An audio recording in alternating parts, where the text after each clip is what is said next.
So the day is finally upon us. Slay the Spire 2 has entered early access. Yes. We have been waiting for this moment for quite a while. 7 years. It's been 7 years? Yeah, I just looked at it. I watched you look it up. I was trying to be Oh, funny. were you trying to do a bit? Yeah, a little bit. We can do a bit. Do you want to? Yeah, let's start over. Okay, no, just say like 7 years. 7 years?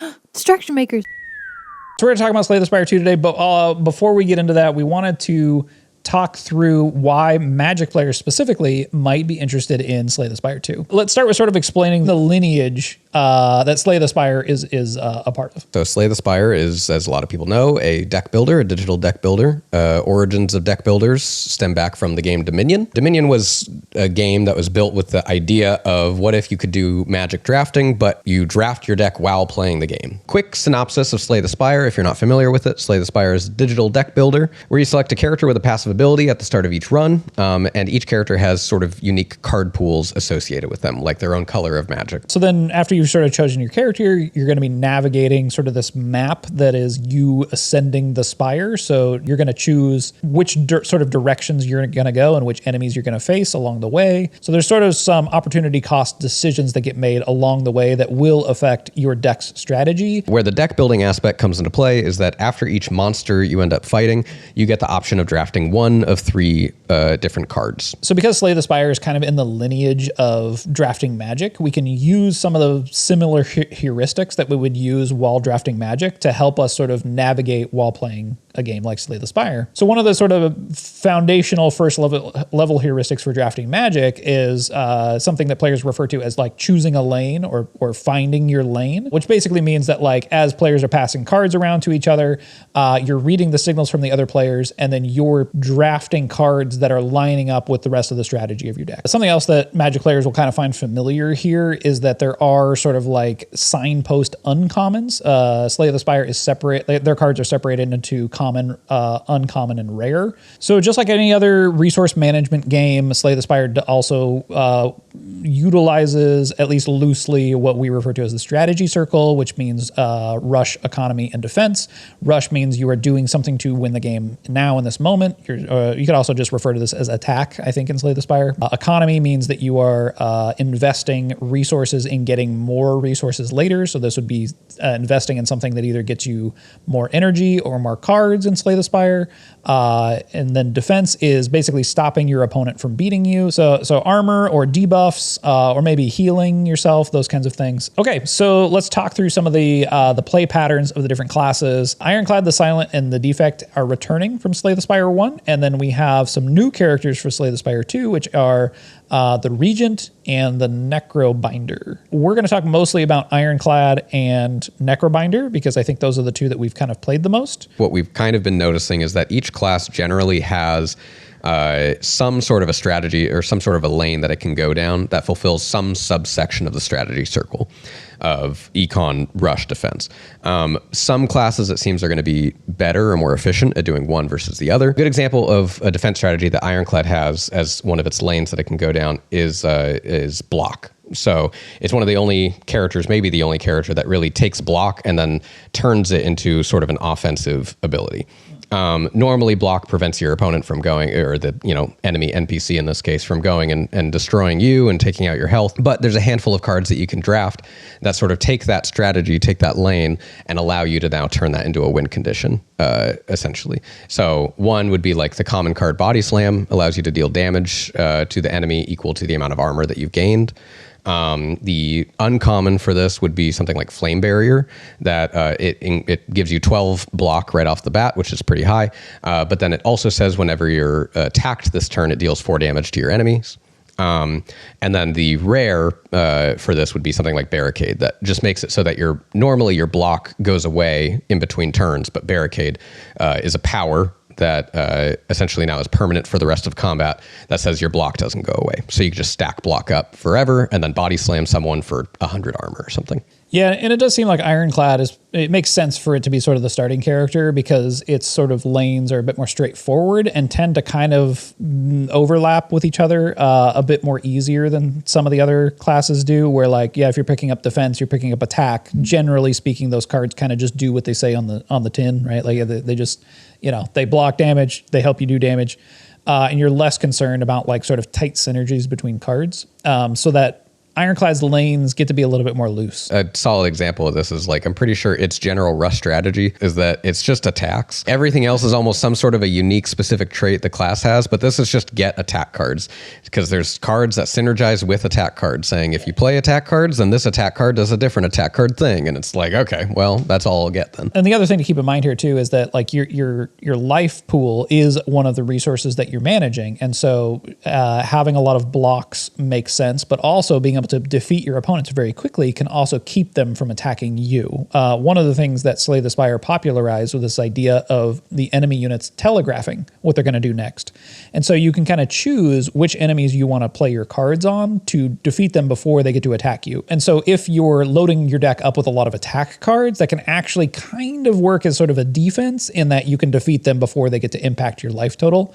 And we'll come back to this life total as a resource thing later, because this impacts sort of the macro strategy of the game, maneuvering the map, upgrades, that kind of thing. There's a GDC talk that they did where they discussed how telegraphing was kind of like that last little, like, I don't know what, kernel, nugget. Yeah, it was like the unlock that like made the game really click into place for them. Yeah, prior to that, there was no sort of telegraphing what the enemies were going to do, and players were feeling very, very frustrated. And this instead, it actually gives players more agency and more control, but I think that in a PvE game, that's actually kind of what players want to see. Okay, so let's talk a little bit about the Necrobinder. Necrobinder is, I guess, substantially different than Ironclad. They effectively have two different armor stats in a way, because you have a undead hand companion that you can give health to effectively, and it gets hit. Its health pool gets hit before yours does. So if you build up your skeleton hand, but you can give it, get it up to like 50 health in its health pool, and when the opponent when the monsters go to attack, they'll hit your necro hand. That is part of the core mechanics of the Necrobinder, but you don't actually have to utilize it that much. There's other builds that don't really go down that pathway. So some of the main sort of lanes for the Necrobinder, you have cards that bestow Doom upon the enemy, which Doom basically is it's basically dealing damage without dealing damage, because if you build up enough Doom on the enemy, if it's more than its health total, I think equal to or more than its health total, the enemy will die at the end of their turn, which does mean they get to attack you one more time before they die, but you can sort of build that stat up and take out the enemies that way without actually dealing direct damage to them. And it ignores armor. It doesn't ignore armor, which is helpful. You also have like another lane you can go down that's sort of like a souls build, which is a way to sort of give yourself card advantage. You have cards that sort of like, when you play them will have an effect, but then also give you these cards that cost 0, that when you play them, you get to draw 2 cards. So another one of the lanes for Necrobinder is Ethereal, which basically means if a card has Ethereal and you draw the card, if you don't play it that turn, it gets exhausted, which means it kind of just goes poof and doesn't go to your discard pile to be shuffled back into your deck to be drawn again. And there are cards that sort of synergize with these ethereal cards where something might say like deal damage based on the number of ethereal cards you've played this turn. The thing that I've kind of noticed with the Necrobinder is that the overlaps in the character's abilities are not nearly as easy to do. The different sort of path, like lanes for Necrobinder, don't overlap in the same way that they do with like Ironclad, where it's kind of like Ironclad's just, I get attacks, and because I have attacks energies and they do more damage. Sometimes there's cards that just do like one or both or something, so I know like, oh, I can just put this card in there and it will function. Yeah. And because the Ironclad's abilities are so much more like sort of baseline systems foundational, that the overlap makes it so it's like a bit easier for you to navigate your lane, just not have to pick so distinctly. Yeah. But when you get to Necrobinder, you have to kind of like choose a pathway because the overlaps aren't necessarily there. The clearest lane that I think overlaps with the others the best for Necrobinder is that you have the card Invoke, which for 1 mana, next turn you'll summon 2. Summon means that you give your companion either extra health or you summon it with 2 health basically. And then you get 2 more mana for that turn. You draft enough of these, you can sort of have them loop together. First turn you won't have it. First turn you play it, and then the next turn you'll have this extra benefit, and then you'll play another one which will keep that momentum going. The sort of economy side of Necrobinder helps sort of facilitate any of the other lanes, but those other lanes don't really overlap all that well, it seems. What I've noticed when drafting certain cards is that the ones that end up connecting the best are the ones that sort of just have like that benefit tacked on. So a different character that does this is something like the Regent. And I just played, the Regent's the only one I haven't beaten the game with yet, just on the base level. And the Regent, I did what's called Sovereign Blade build. And so you get these cards that say forge and a number, and it's essentially saying you forge X or whatever, which if you don't have a Sovereign Blade in your deck, will add a Sovereign Blade to your hand. Sovereign Blade at its base is a 2 energy cost card that deals a certain amount of damage. Just a basic attack, but it just deals a lot of damage. But Forge buffs your Sovereign Blade. And so there's a build that essentially just you keep forging, you keep building up your Sovereign Blade, and then when you draw it, you can play it and deal a lot of damage. But some of the best cards were cards that generally they might forge, but it might give you extra energy. It might give you block. It might give you more attack or something like that. So it's sort of like, yes, it's nice that I'm getting this other card. I could go the Sovereign Blade route, but also I'm already going to need attack. I'm already going to need block. And if it's the same amount of attack and block than what your base strikes and defends are in the deck, then it's like just strictly an upgrade. It's just whether or not you want to like take that extra deck pollution or not, whether that's worth it, and if you know that that's going to be part of your build later on. Sounds pretty similar to how a lot of the sort of Asti cards work for the Necrobinder, and you're right, those are the ones that tend to overlap the best. And I'm kind of wondering if early on through your run you would want to pick those that are a bit more malleable, and before you start getting into the solidified payoffs later. Yeah. And that is definitely a more like higher level drafting perspective, right? Yeah.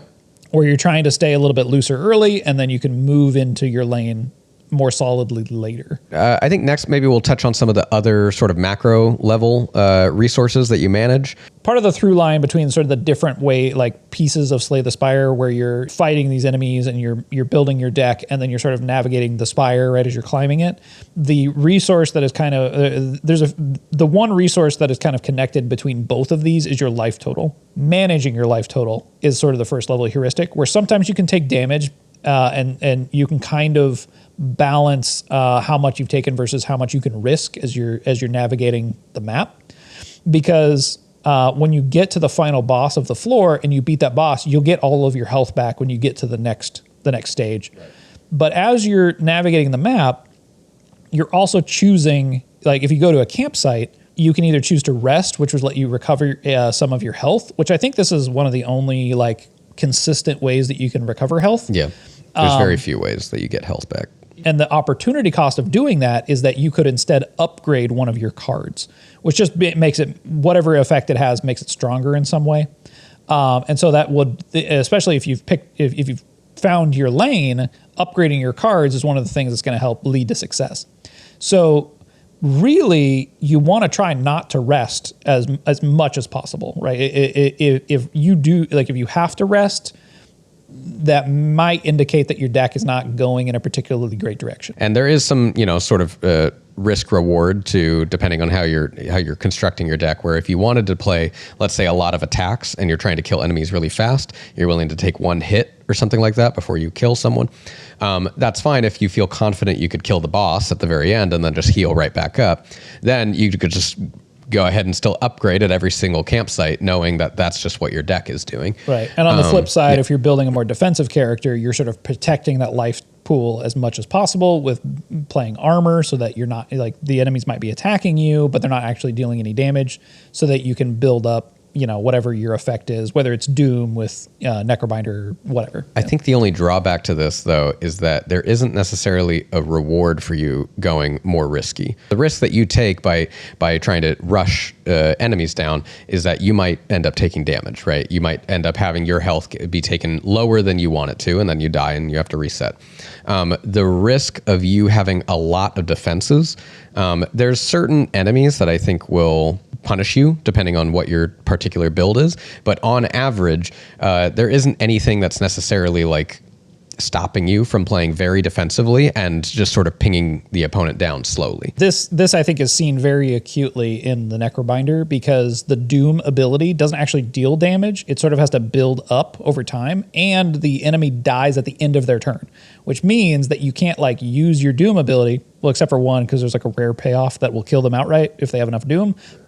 Aside from that, like let's say you don't have that card, you could build up enough Doom to have killed them, but they still get to attack you first. The designers are clearly aware that this is a problem, that there's no actual tension in the system pushing players to not just be defensive, turtle, and then just ping the enemies. Right. So in most cases, enemies will, over time, they'll stack strength, which will increase the damage that they end up dealing, or there's some sort of a countdown timer like with the grasshopper. Yeah. There's a giant sandworm at the end of Act 2 that will slowly suck you into a sand pit. I died to that guy once too. Right, and it's for those exact reasons, right? Is it's a timer countdown that's built into the enemies to make sure that if you are playing very defensively, if you're going into the late game, that you will be punished for that as well. Yeah, and you know, you can kind of like see when this starts to fall apart a little bit in your deck building, because you'll be stacking so much armor versus how much damage the enemies are doing, which probably means you've like over-indexed into defense, right? Over-indexed into armor. But back to sort of this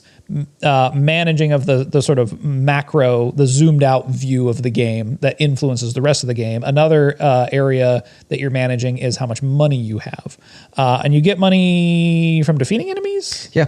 Defeating enemies and random events and stuff will give you money and stuff. You can just sort of acquire it, and then there's a merchant that shows up every so often that you get to buy cards from and relics and things, and that can help sort of like fill out your build, because it's one of the times when you get to see a big assortment of cards versus just sort of choose between three. Let's talk about relics. Relics are just passive abilities. So it's a item that you receive, does not go into your deck. It stays outside of the deck and is sort of a permanent enchantment that is going to affect you in some way. Sometimes it's in combat, sometimes it's outside of combat, sometimes it's one-time effects that you get for acquiring that relic. There's a wide variety of them. So part of your sort of like lane in your build might be, you might be pushed in kind of a direction based on the relics that you kind of get randomly. I do worry at the high end, and again, I need to play more, but I'd be concerned about the variance in how much you need to rely on relics. Like stacking as many relics as possible to get, I do think that that's a problem. I mean, it's definitely something Balatro runs into.